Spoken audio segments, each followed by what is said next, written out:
We good? Yep. All right. Well, wow, what a turnout. This is very surprising. I'm very happy to see this.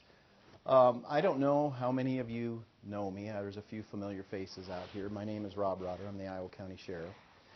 And what sets me apart from all the other sheriffs that we've ever had is I'm from here. I think I'm the only sheriff ever in the history of Iowa County that came from Amana. This is my school. I started on the one end in kindergarten and worked all my way up to this end, and so this is the only school I ever knew outside of college, so it's really always a pleasure to be here. My parents still live in town, just on the other side of the lake. Gretchen, who I know as Gretchen Baugh, grew up about a block and a half away from me, so really my Sunday school teacher is in here, Terry Baugh, so this is awesome, some classmates. So what propagated this conversation was a little scary situation that happened over the weekend where, and most of you probably know the story, but I'll recap it. And if I get something wrong, please let me know. That a car pulled up to or into a driveway or near a house and took some photographs while a boy was outside playing. Now, what the reason for those photographs are, I don't know. I don't know that we'll ever know. But it was a scary situation when you think about it, how close somebody comes to a child playing outside and the things that we hear and read about that can happen to kids. And so, first and foremost, I just want to address that, okay, because that's how we got here in the first place. When I was young, we were taught the old-fashioned stranger danger, don't take candy from strangers, very basic stuff. And it served us well. The type of abductions where kids disappeared were that classic bad guy pulls up in a car, sees a child playing outside in the park, wherever, grabs them and throws them in the car, and off they go. And so that's the type of abduction that we kind of knew about. It wasn't something that was front and center, but it happened enough. And in the 60s and 70s, there's actually statistically was a pretty bad time for that sort of thing. There are kids that disappeared during that era that have never been heard from, and we don't have any clue what happened to them. One of the most famous cases in the United States is the Johnny Gosch case. A paper boy delivering the Des Moines Register disappeared on his route and has never been heard from since. So that's the type of abduction that we grew up worrying about. Abduction has completely changed, and that's, I think, something that a lot of people don't realize. The type of abduction where somebody's actually grabbed and thrown in a car is extremely rare, very, very rare. And the reason that is not because people who steal kids went away. They're still there. They've just got better ways to do it now. The most common way is to just ask the child to get in the car. All they have to do is create some kind of a conversation with the child. I'm lost. I'm looking for a house. I've lost my dog. Can you help me find the dog? We had 2 girls in Iowa just a few years ago that were abducted, willingly got into a pickup. A man owned some farm ground. He was actually the son of a farmer. Picked up 2 teenage girls, very young teenage girls, asked them if they would want a job mowing. And the girls had been taught never to get into a car or go with a stranger without asking first. The 2 girls told this man, I can't do that for you unless we ask Mom.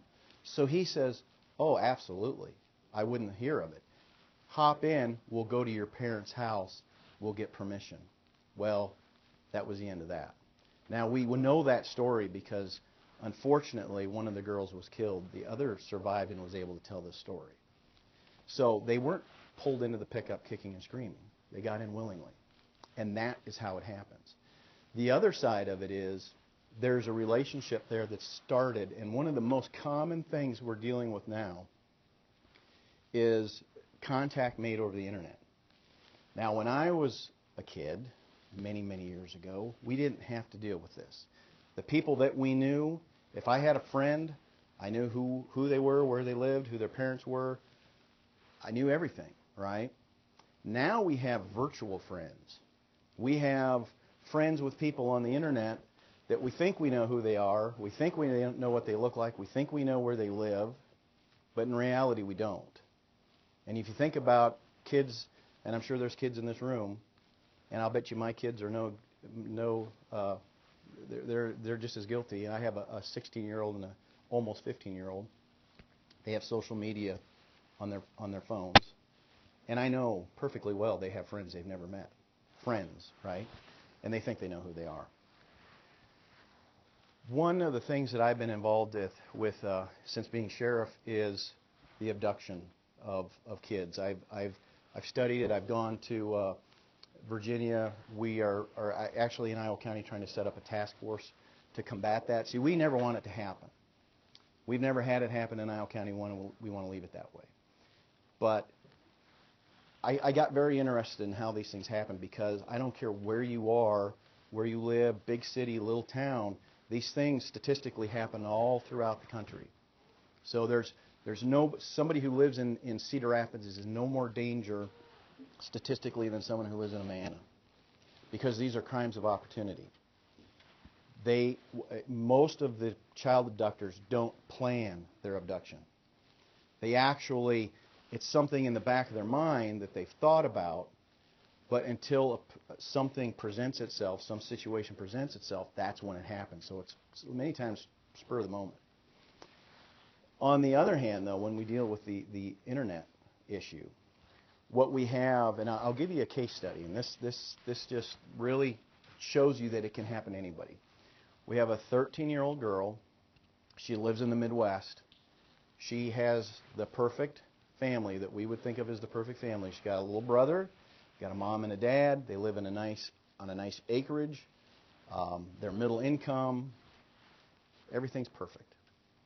She starts to involve herself in the internet, which a lot of kids do.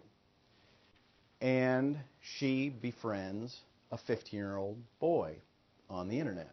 They become best friends quickly. It's very easy to do that because you find out what they like, and I can pick out somebody's internet site, whether it's Facebook, Instagram, whatever. I can see what they like, what are they involved in. Do they like soccer, do they like rap music, whatever it is. I can identify those things and become your best friend, okay? I can match everything, and I can tell you all the things that you want to hear. So 13-year-old girls like to hear how pretty they are, right? They like to hear how smart and funny and all these things. So this person, this 15-year-old, befriends this girl to the point where now she considers this person her best friend in the world, even though she's never met him. As 13-year-olds, as many of you know, there's little hiccups in the household once in a while. You get in trouble, you didn't clean your room, whatever, you stayed out too late, and you get in trouble. And you share that with your best friend. And slowly, this best friend starts to convince this girl that her parents are mean and you should get away. And of course, she can't do that. She's not a runaway type of person. She's not going to leave her. She's not going to leave her mom and her dad and her little brother. But she's being groomed to think that. And so finally, after about 2 months of what I would call grooming, this 15-year-old boy convinces her that it would be fun to sneak out of the house tonight, and we're going to have some fun. I'll get you back home before the sun comes up. Your parents will never know. There's no way you're going to get in trouble. She agrees to do this. So it's a summer evening. The windows are open. She plans to sneak out of her bedroom. It's a ground floor room, easy to crawl out of. Just before midnight, she gets a text from her friend that he's delayed, but my uncle is going to pick you up, and he's going to bring you to my house. My uncle's a great guy. You'll love him. And, we're only a few minutes away, and then we'll have a good time. She falls for this. She gets in the car. willingly, not kicking and screaming, right? Well, there is no 15-year-old boy. The uncle is not the uncle. The uncle is the 15-year-old boy. What was unique about this is he actually had a nephew that was 15 and had, pictures of him and used that as the model, but he had no knowledge that any of this was going on. Within a month, this girl was now prisoner. She was, this is now a full abduction. Parents have absolutely no idea what happened. I mean, they literally come down to get her, wondering why she didn't come for breakfast one morning, and the room's just empty. This girl lived a really, really hard life for about 3 months. She was made to do things that she never dreamed she would ever have to do. They treated her basically like a slave. They prostituted her. Bad, bad stuff. The abductor made the mistake that she was fairly brainwashed and that she wouldn't run, and actually gave her a little bit of freedom at a Walmart and let her go in. And she hadn't had any new clothes, so let her go in and pick out some clothes. In the process of that, she runs away. Okay. My guess, and the investigators' guesses are, her time was very limited. People who do stuff like that will use you for so long, and then once you're no longer good for what they stole you for, you just end up one of those people that no one ever heard from again. And that's my guess is what would have happened there. Now, of course, she was very sorry. She's scarred for life. She actually spends a good portion of her time talking to groups like you about this. But the reason I tell that story is because I want you to realize that the abductions that we think of that are still possible, the grabbing off the street, those things are possible, but they aren't the number one way, statistically, the way it happens anymore. The most likely child that gets, if you even want to call it abducted, because abducted gives us kind of an idea of what that means, that you've been taken and stolen and hidden and kept as prisoner. A lot of times, in fact, the majority of them are actually teenage runaways. People who have had some problems at home that left, ended up on the street. There's a program that we bring to schools, and maybe we should bring it to this school, called, basically, it's the human slave trade. Statistically, and this is really hard to wrap your head around, we actually have more slaves, people who would constitute as slaves in the United States today than we did before slavery ended. Okay, number-wise, we have a lot. And a lot of them come from runaways. Usually, and it doesn't matter if it's boy or girl, it used to be, it used to be more girls than boys. Now it really statistically makes no difference.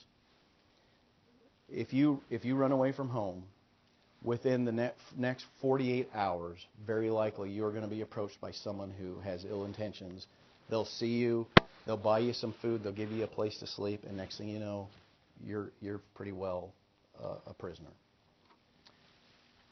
They usually use violence against you. They'll usually try to get you on drugs and make you dependent on them so that you can't leave them anymore. Even if you have the chance, you won't do it because you can't, because they're taking care of you. And so that's the number one way that kids today disappear. And so what I tell people, especially kids, and I'm going to tell you, this goes for adults too, but for different reasons. The internet is an awesome thing. It's a great tool. But consider it like this. At night, when the sun goes down and you're getting ready for bed, you close the door, you usually lock it, most of us do, and we feel secure. But when you're on the internet, especially as kids, consider that you have left your front door wide open, because that's exactly what you've done. But only, in this case, you haven't left it wide open for your neighborhood. You've left it open for the world. There are people that will get into your life through the internet, and they will do things. Now, for adults, the number one way to be scammed out of your money is by things that that criminals will learn on the internet. They will find out what your hours are. They will find out that that you have kids and they're involved in sports, and then on Saturdays we're not home because we're at the soccer field. So you tell the world everything that a criminal needs to know, and you willingly hand it to them. It'd be like we used to be worried about people going through your mail. You don't even need that anymore because most people are putting it out there. So I'm not saying that you turn off your cell phones and stop partaking in the internet, but just be very smart about it. Just yesterday, we had an adult, about 40, hand $1,700 to a person. Okay, the reason they did that was because they were told that they had unpaid fines. Well, this is interesting how they did this. This person actually did have a fine, and some counties put it in the paper that you were fined X amount of dollars. They found that and claimed that the check wasn't good, and you still owe, now you owe, it was like a $100 speeding ticket turned into a $1,700 because of all the fees and the penalties. This is the first time we've had a scam where it involved me, in that the person who called, an Iowa County citizen, claimed to be me, and that I could take care of the fine by, if you go to Target and get a Target gift card and give me the numbers over the phone, we'll make this all go away. Okay, so they were upset because they thought the sheriff's office had something to do with it. Of course we didn't. The same thing that victimizes children victimize adults in different ways, but it's the same portal that people walk through to get the information that allows them to take advantage of you. The one thing I'll say about the kids, statistically, the chances of you getting abducted are very, very, very small. So I don't want kids going to bed tonight worrying about that it's just a matter of time before somebody grabs me, because it really isn't. But that, nevertheless, there are things that you can do to make it less likely that you'll be that person. So you think about this weekend, a child playing outside. Well, we're not going to stop playing outside. That's not going to happen. But if we make sure that our kids, when a car pulls up, we just go in the house. We don't have to talk to a person. We're worried about being, as kids, I think kids are worried about being disrespectful to adults. Okay? Any good adult who cares is not going to expect a 12-year-old to come out to the road and give you directions to the ox yoke. Okay? And as an adult, you're not going to ask a 12-year-old how to get there. There's better ways to do that. You're not going to ask kids to get into your car and help you find your dog, or pet the puppies, the box of puppies that I have in the trunk, or whatever. So it is okay to seem rude. Okay? As kids, if something is uncomfortable, and it should be uncomfortable, if somebody comes up to you, pulls into your driveway, and you don't know them, simply walk into the house. If they have business with your parents, they'll knock on the door, they'll ring the doorbell, and they'll talk to your parents. There's no reason for you to do it. Okay? So that's easier said than done, I know, because kids are taught to respect adults and be helpful, and that's fine. But in that case, it isn't fine. When you are out and about, if you're at the mall, numbers are great. Now, they don't always save kids, though. We have the kids, the two girls up in Evansdale. They were together. Now, we'll never know that story, is my guess. That case is just, there's just nothing there. The leads are just non-existent. If I had to guess, I would say those two girls got into a vehicle willingly. I don't think they went kicking and screaming. You don't fight off two girls at the same time. One of them is going to get away. So my guess is there was a story there. The girls got into the car or the truck or whatever willingly, and what happened from there we'll never know. But there are good things in numbers. Now I'm going to tell you a story that happened to me. As I grew up here, I grew up in Amana. And this goes back to the stranger danger that we were even taught, back in the early 70s. At Little League practice, Now, I lived in Amana, and the baseball diamond is what now I think we use as a soccer field. And my good friend Stephen Thalaker and I, we had a carpool situation with our parents, and there was a mishap, and practice got over, and there was no ride. And so Steve and I decided, well, it's 2 miles, it won't kill us. I'm going to guess we're probably 10 or 11 years old. So we're walking along the Lily Lake, and I remember it like it was yesterday. A gold-colored 2-door General Motors car pulls up and yells out the window, "I'll give you a ride. Wherever you need to go, I'll give you a ride." And Steve and I looked at each other and said, "No, we're good." Now here's the thing that stuck out. He yells, "I know your dad's. It's okay." Well, first of all, you don't know me, so I don't know how you know my dad. And I know you don't know Steve's dad. So the thing that really sticks out is it's a 2-door car with a bench seat. And in the 70s, these seats, you could put 4 people across without any problem. But this guy pushed the passenger seat forward and was motioning us to get in the back seat. Okay? Now, I'm going to blame Steve. Steve was this close to getting in. I think he had a foot in, and I grabbed him and I said no. And, he wanted to ride. And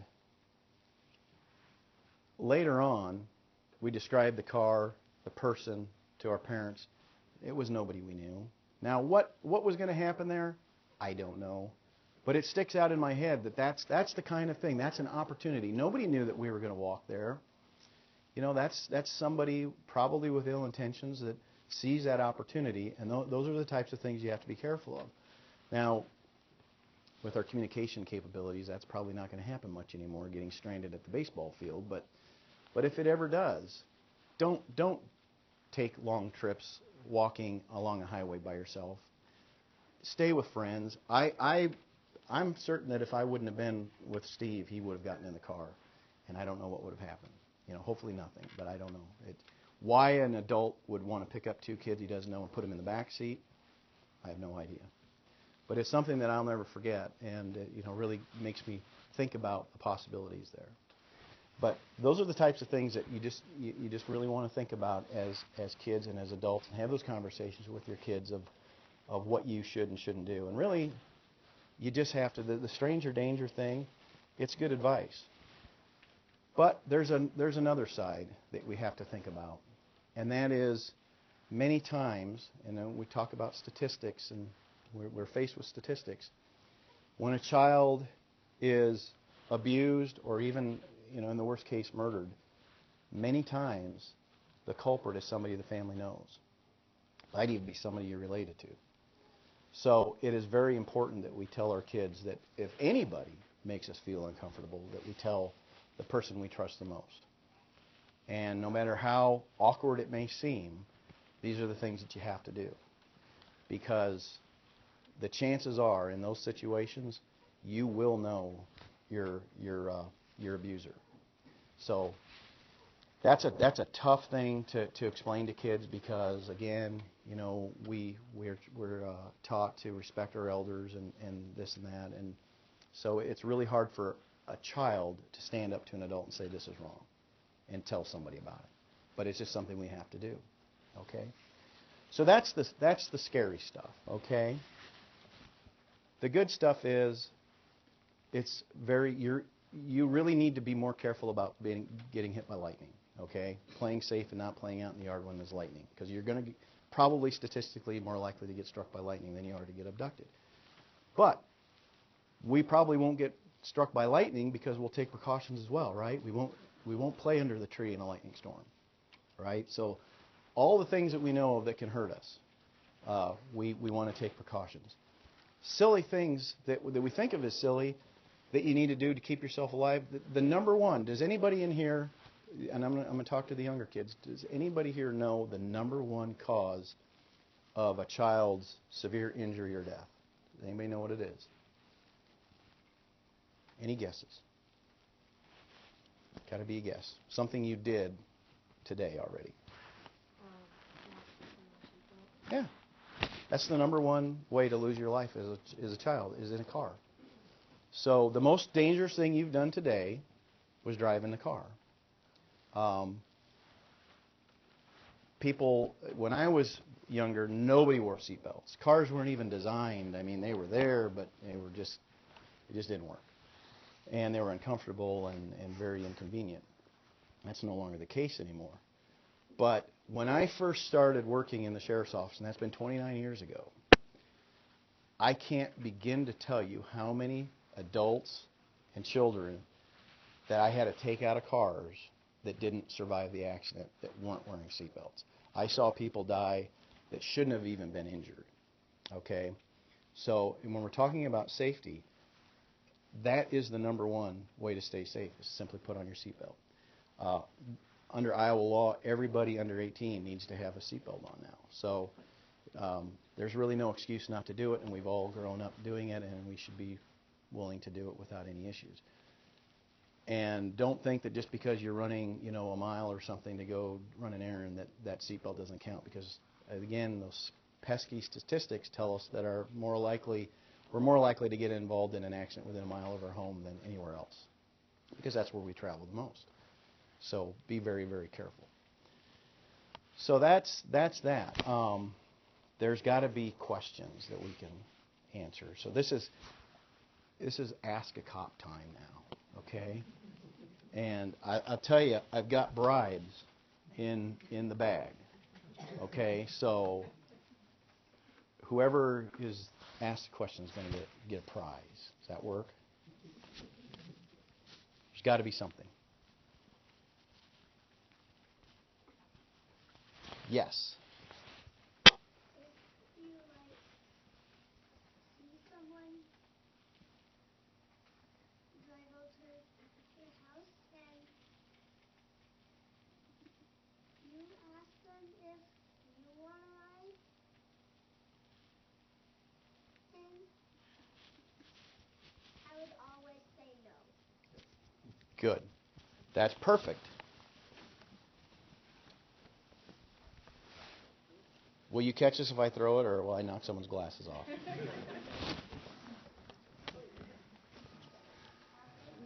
Thank you.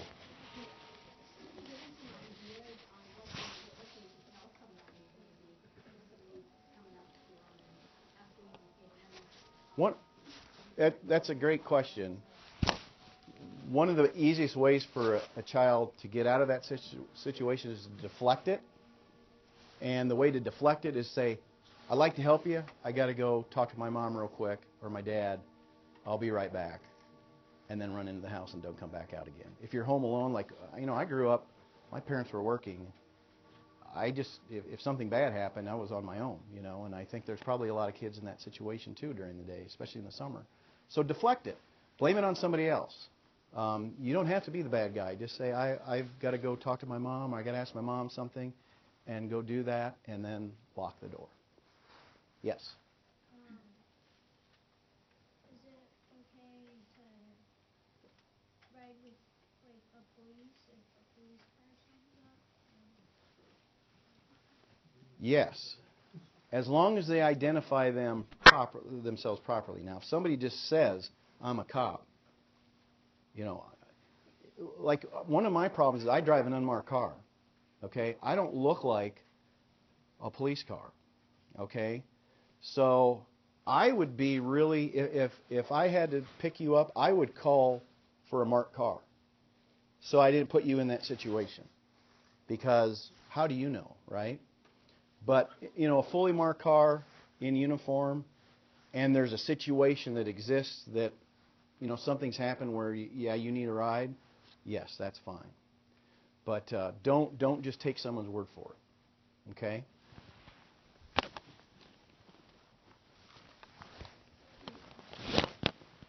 Good catch. One of the things that I think would be, that we should talk about, given the fact of the things that have happened in the last few months, Iowa County has done a lot with the active shooter situation. And that's another thing where we have a tendency to really dwell on it, and rightfully we should. I mean, there's things happening that shouldn't be happening, okay? And kids don't need to go to school and worry about whether they're safe there or not.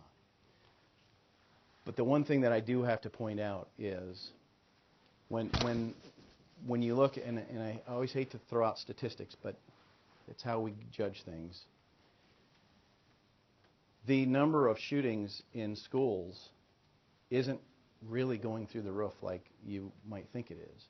What has happened is when I grew up, and some of the people in this room grew up, we had 3 news stations. They were on at noon, 6, and 10. They were half hour.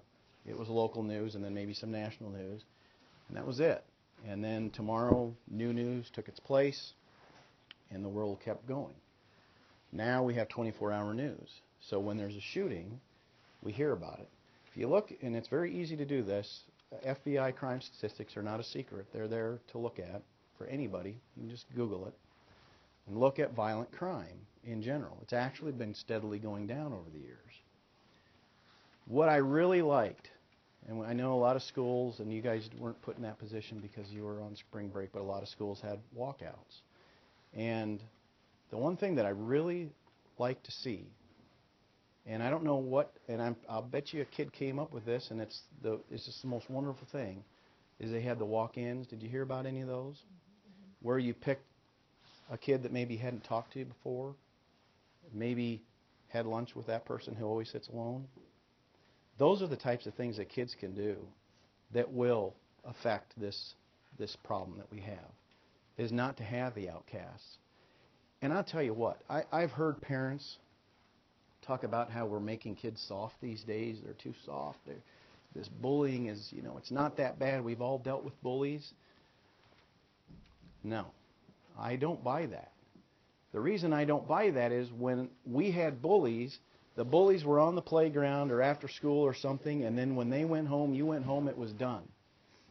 And you only had the bully while the bully was there. Now the bully follows you everywhere you go, electronically, back to the internet, back to social media, where the bullying is 24/7. And I'll tell you, it's easy to tell a kid, shut it off and don't pay attention.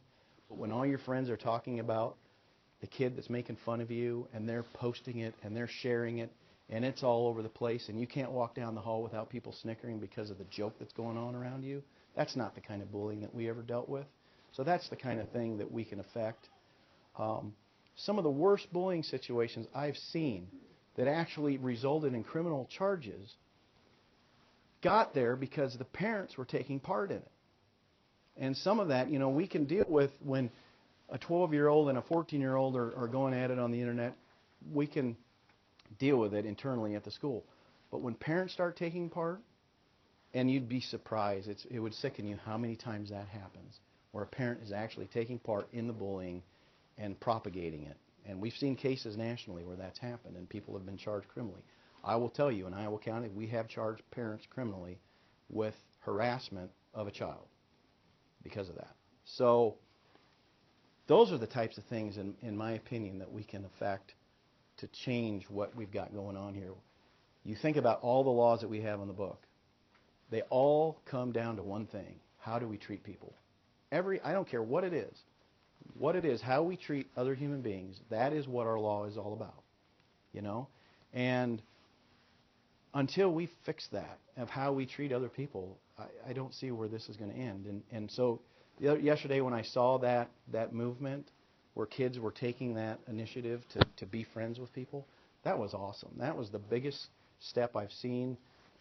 And all the politicians and everyone has things to say, that was the most powerful thing I saw. And kids have the power, I think, to solve a lot of these problems. They can't solve them all, but they can do a lot with what they did yesterday. And if that continued, that would just be awesome. Any other questions? Got to be something.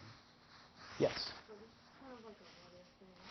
So last summer, I was at my house. I was home alone. I was watching TV, and a truck pulled up. It was a marked mail truck. I'm pretty sure, but I could have been anything. So I they came up the door with a clipboard and a package, and they knocked. I look over at my sister, and I'm like, what do we do? Because we were on alert. We were pretty aware. So Mhm. I knocked. I had them knock. My parents didn't answer the phone. They were both at work, so.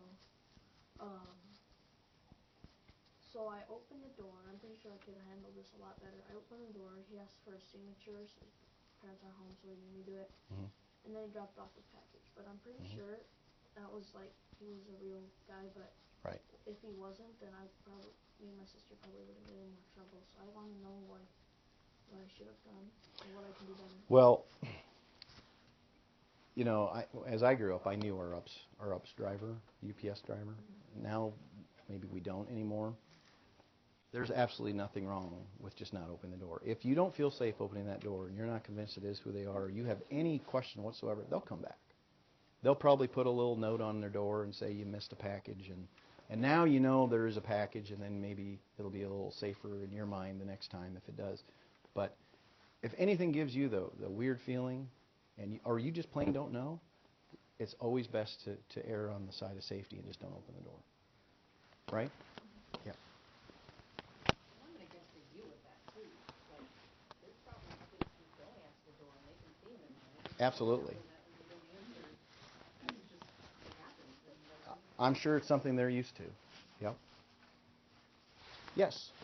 What happens if like a school shooting and like what if you're like a situation like that and the car with your best friend and like one of your friends like died too? Yeah. Well, the first thing I'll tell you, if there's ever any kind of a shooting, I don't care where it is, if it's at school or at the movie theater, the mall, you run. The first thing on your mind is to evacuate, to get away. Okay, get away from the danger. If an emergency happens and you need to leave with a friend's parent, that's perfectly fine. You know who that is. But don't get into cars with people that you don't know, no matter what the situation is. Okay? If it's a situation like that, there's going to be police all over very quickly. So, but the first and foremost thing is just get away. Okay?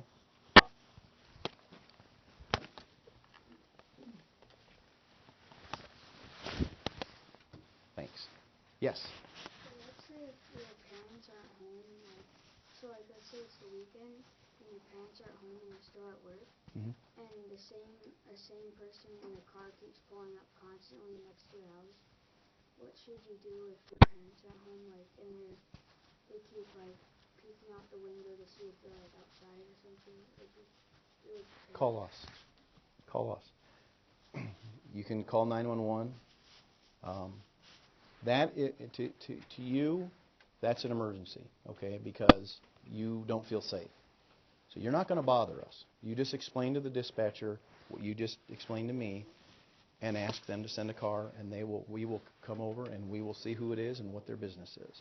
Don't ever be afraid to call us, okay? And it's so easy now. You know, when I was a kid, we had the sticker on the phone, and you had like, okay, ambulance, fire, whatever, 911. Nice and easy, okay? Don't ever be afraid to use it. Don't call us to ask us when the cable's going to come back on, because we get those. But anything like that, you give us a call.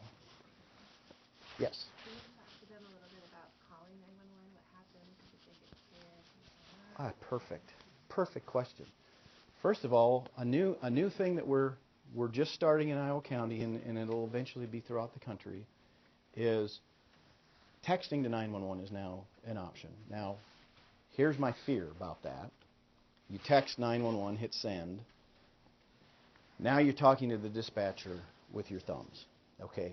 Not great. Okay? But if you're in a situation where you're hiding, maybe you're home alone. Now, this happened down in North English. A 12-year-old girl was home alone, and the house was being burglarized right after school. They came in. She was in the basement. She hid in a closet. Now, we did not have text 911, but she was whispering in the phone, and we caught the guys. How traumatic that would have been. But in a case like that, when you can't talk, use text to 911. Otherwise, talk to us. The other thing I'll say is don't ever hang up. don't hang up 911. Let us hang up. If we need to hang up, we'll hang up. But leave the line open. What I like to do, and I like to have my dispatchers do, is when they have especially a child or there's a medical emergency, I like to leave the line open because things change. And to reestablish the call is not always easy, okay? What happens with 911 is if the circuits begin to get loaded, you start transferring 911 calls to other counties and eventually Des Moines. So if something changes and you call 911 again, you might not get the same dispatcher you were talking to before, and now you got to start all over, okay? The other thing about that is when you call 911, and this is something that has really kind of been forgotten about. We were always told to know our location, right? Well, we got a little lazy because 911 on the landlines, and when I say landline, I mean if you still have a phone that's hooked up to the wall that you don't put in your pocket, okay? My kids barely know what it is, but that tells us exactly where you're at. As soon as you hit the second one, our screen lights up and it has everything we need to know. When we use cell phones, that does not happen, okay? What will eventually happen is it'll start giving us a location roughly based on where your phone is at. It won't give us it'll actually give us a dot on a map eventually. It takes a little while for that to happen. So, why is that important? Well, again, if you end up getting a different dispatcher, if it gets sent off to another county, and you say, I'm at the swimming pool, they're like, what swimming pool? I'm in Des Moines. We have a lot of pools. So always know where you're at. Now, we did a little experiment. We do active shooter training in the factories in all of Iowa County, and we trained all the people that work out at Kinsey Manufacturing, and we asked every single employee who knows what the address is to the place you work at. 16 people said they knew it. Half of them were wrong.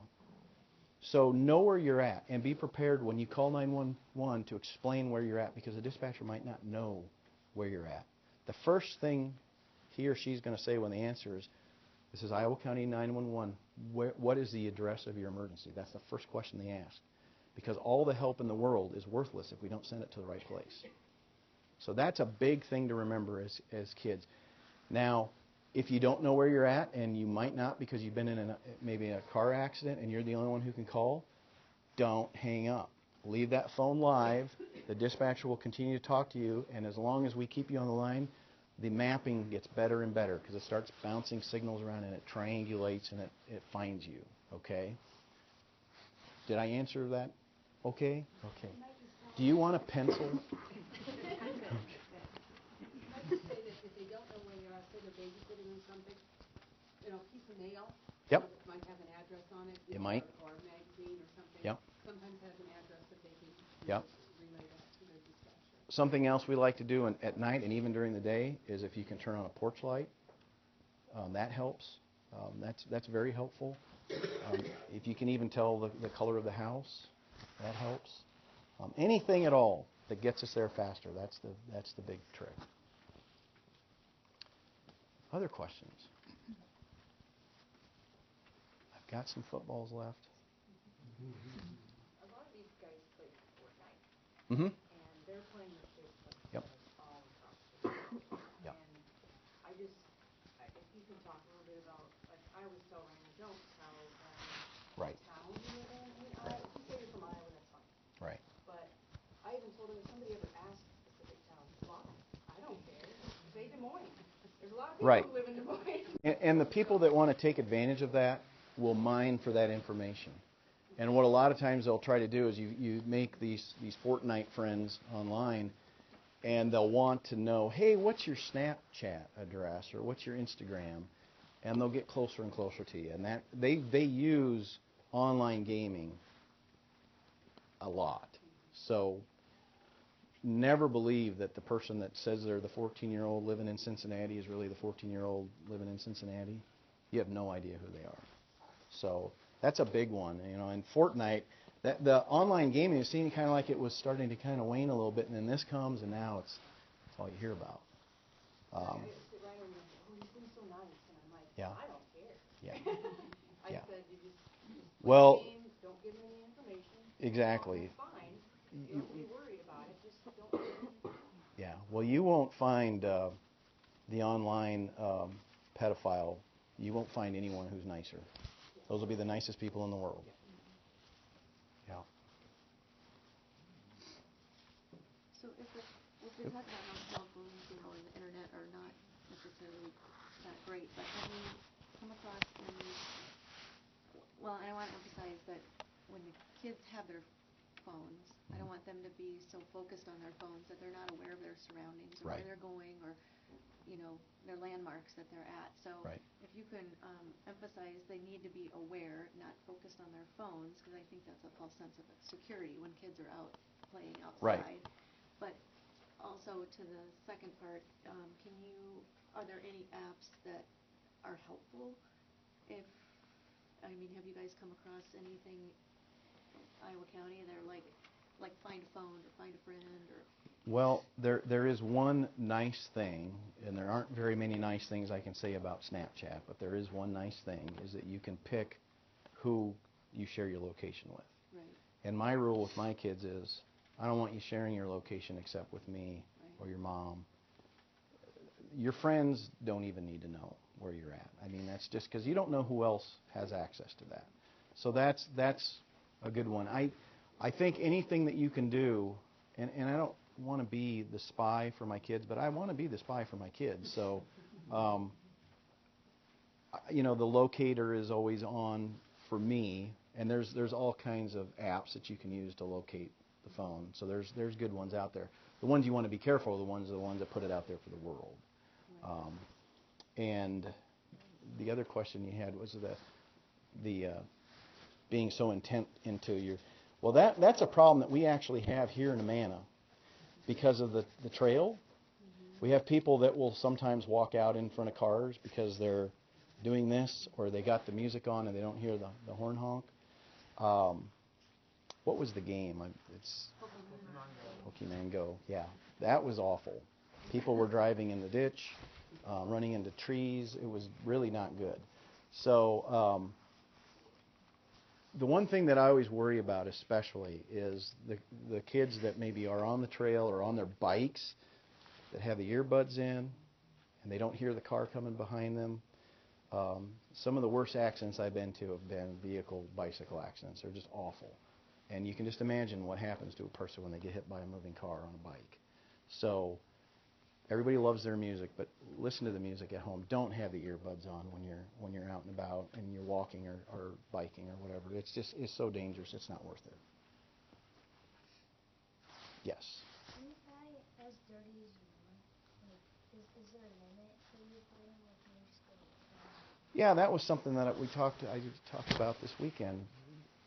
If somebody tries to take you, there are no rules. If something bad happens in a school or a movie theater and somebody's trying to do you harm, there are no rules. You kick, you scream, you scratch, you do whatever you need to do. There's nothing that you need to worry about when it comes to that. We don't teach kids how to fight because that's just not. We're not experts in that, and there's a lot of kids that just maybe can't. But you do what you have to do, okay? And that's something that we teach in the active shooter thing too. Is you do what you have to do to get yourself safe, no matter what that is, okay? And so the answer is no. There are no rules. You do what you have to do.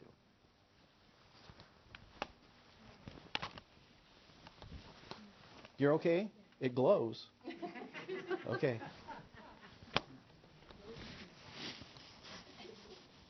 Anything else? Nothing?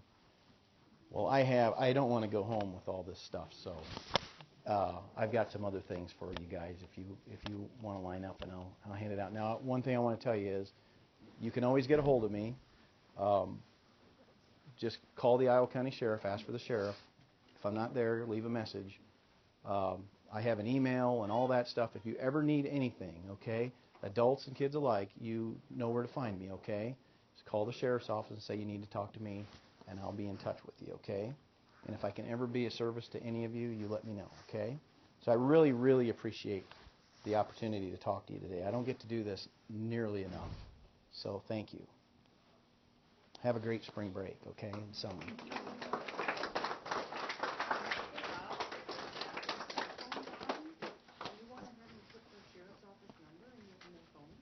Sure. Yeah. Yeah. You bet. So there's a non-emergency line. Always use 911 if you have to. But if you don't have to, if it's not an emergency, the number is, if you're ready, 319 642 7307. And that will get you our administrative line, and that's answered 24 hours a day, 7 days a week.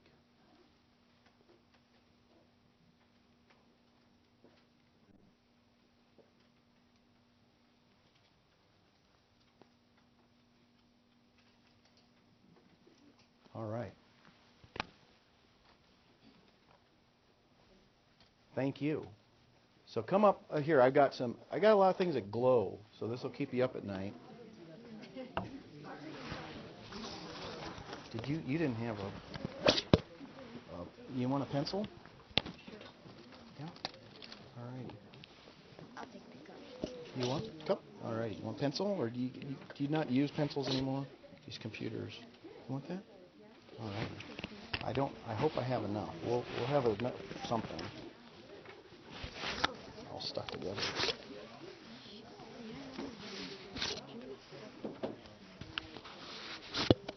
I might have to hand out the rest of the footballs if you run out of these, okay? All right. You're welcome. Thank you for coming here today on your day off. Thanks. Thank you. Thank you. Oh, you bet you can. There you go.